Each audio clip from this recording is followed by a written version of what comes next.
ہم پاکستانیوں کی بھی کیسی زندگی ہے، اتنی بے یقینی ہے کہ ایسا لگتا ہے کہ ہماری زندگی بے مول ہو چکی ہے۔ اب کہاں کس کی آنکھیں بند ہو جائیں کچھ معلوم نہیں۔ اہل وطن کی نمایاں تعداد غیر طبعی موت کا شکار ہوتی ہے، جس کے پیچھے حادثات اور سانحات کار فرما ہوتے ہیں۔ جو لوگ طبعی موت مرتے ہیں وہ بھی کئی ایسے امراض کا شکار ہو جاتے ہیں جن میں ان کا کچھ قصور نہیں ہوتا، مثلاً فضائی الودگی سے سانس اور دل کے امراض وغیرہ۔ اکثر لوگ جوانی کی عمر میں ہی آخرت کے سفر کی طرف روانہ ہو جاتے ہیں۔ آخر ہم کب تک جوان لاشیں اٹھائیں گے؟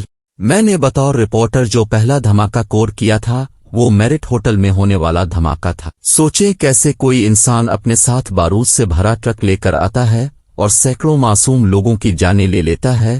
کیا سوچ اس کے پیچھے کار فرما ہوگی کہ وہ اپنی جان بھی لیتا ہے اور سینکڑوں دوسرے افراد کی بھی جانیں لے لیتا ہے۔ نفرت، شدت پسندی اور برین واشنگ ایک انسان کو اس نہج تک پہنچا دیتی ہے۔ یہ دھماکہ اتنا شدید تھا کہ اس سے پورے علاقے میں آگ لگ گئی تھی۔ اس خوفناک آگ خون، کانچ کے بکھرے ٹکڑوں اور لوگوں کی چیخ و پکار میں کبھی نہیں بھول سکتی۔ لوگ اوپر کی منزلوں میں پھنسے ہوئے تھے، وہ چیخ رہے تھے، ہر طرف دھوئیں کے بادل تھے۔ مجھے آج بھی یاد ہے کہ میرے جوتوں کے تلوے تک تپش اور حدت سے جھلس گئے تھے۔ میں نے اسلام آباد میں بہت دہشت گردی دیکھی ہے۔ دل خفا ہوتا تھا کہ ہم سب کا لڑکپن دہشت گردی کھا گئی۔ ہمارے بچپن میں ایسا نہیں تھا، اس وقت ملک بہت پرسکون ہوتا تھا۔ ہم سب بچے مل کر پارلیمنٹ ہاؤس کے سامنے سیڑھیوں پر کھیلا کرتے تھے۔ اس وقت 23 مارچ کی پریڈ پارلیمنٹ ہاؤس کے سامنے ہوا کرتی تھی۔ ہمیں کبھی کسی نے نہیں روکا کہ یہاں بیٹھنے یا کھیلنے کی اجازت نہیں ہے۔ پورے اسلام آباد میں صرف ایک ناکا ہوتا تھا مارگلا ہلز کی طرف جاتے ہوئے،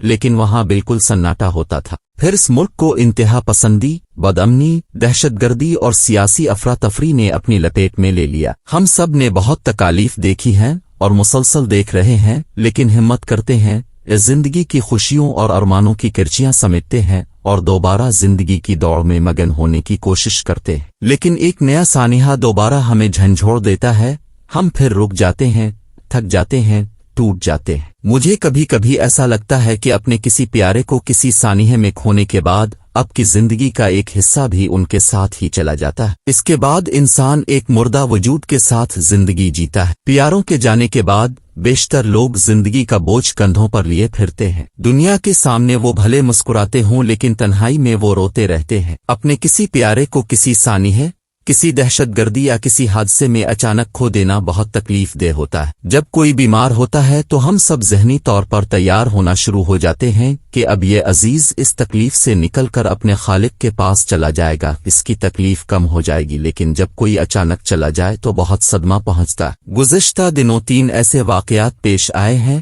جنہوں نے مجھ سمیت پوری قوم کو ہلا کر رکھ دیا۔ ان میں سے 2 تو حادثات تھے اور ایک دہشت گردی کا واقعہ۔ ان کے سبب سبھی رنج میں چلے گئے۔ خیبر پختونخوا کے ضلع کوہاٹ میں تاندے ڈیم میں ایک کشتی ڈوب گئی، جس کے نتیجے میں 52 معصوم بچے ڈوب کر جاں بحق ہو گئے۔ صرف 18 بچوں کو بچایا جا سکا۔ یہ سب بچے پکنک منانے گئے تھے مگر زندہ واپس نہیں آ سکے۔ جن 18 بچوں کو بچایا گیا ہے انہیں بھی مقامی لوگوں نے اپنی مدد آپ کے تحت نکالا۔ کئی لوگ اب بھی اپنے بچوں کی لاشیں تلاش کر رہے ہیں۔ اتنے سارے پھولوں کے جنازے ایک ساتھ اٹھے کہ ہر آنکھ اشکبار ہو گئی۔ تاندے ڈیم ایک تفریحی مقام ہے، لوگ یہاں سیر، کشتی رانی اور تیراکی کے لیے آتے ہیں۔ سوال یہ پیدا ہوتا ہے کہ کشتی ڈوبی کیوں؟ کیا کشتی خراب تھی؟ کیا گنجائش سے زیادہ لوگوں کو بٹھایا گیا؟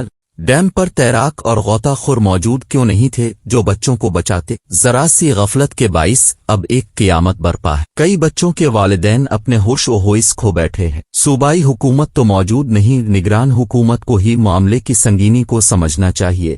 ابھی تک وفاق سے بھی کوئی داد رسی کو نہیں پہنچا۔ وفاقی حکومت کے نمائندے جائیں اور لوگوں سے یکجہتی کا اظہار کریں۔ اگر لسبیلا کوچ سانحے کو دیکھیں تو 42 لوگ اپنی جانوں سے ہاتھ دھو بیٹھے۔ ایک مسافر کوچ حادثے کا شکار ہوئی اور اس کے بعد اس میں آگ لگ گئی اور لگ بھگ سبھی مسافر زندہ جل کر خاکستر ہو گئے۔ لاشیں اتنی جھلس گئیں کہ اب ان کی شناخت کے لیے DNA ہوگا۔ مجھے کوئی بتائے کہ ان کے پیاروں پر کیا بیت رہی ہوگی جن کو اپنے عزیزوں کی لاشیں بھی نہیں ملے۔ ملک بھر کی شاہراہوں پر حادثات اتنے عام ہیں کہ ہر دوسرے تیسرے دن اب سنتے ہیں کہ فلاں جاننے والا ٹریفک حادثے کا شکار ہو گیا۔ میری ایک کزن کا بیٹا ڈمپر کے نیچے آ کر کچلا گیا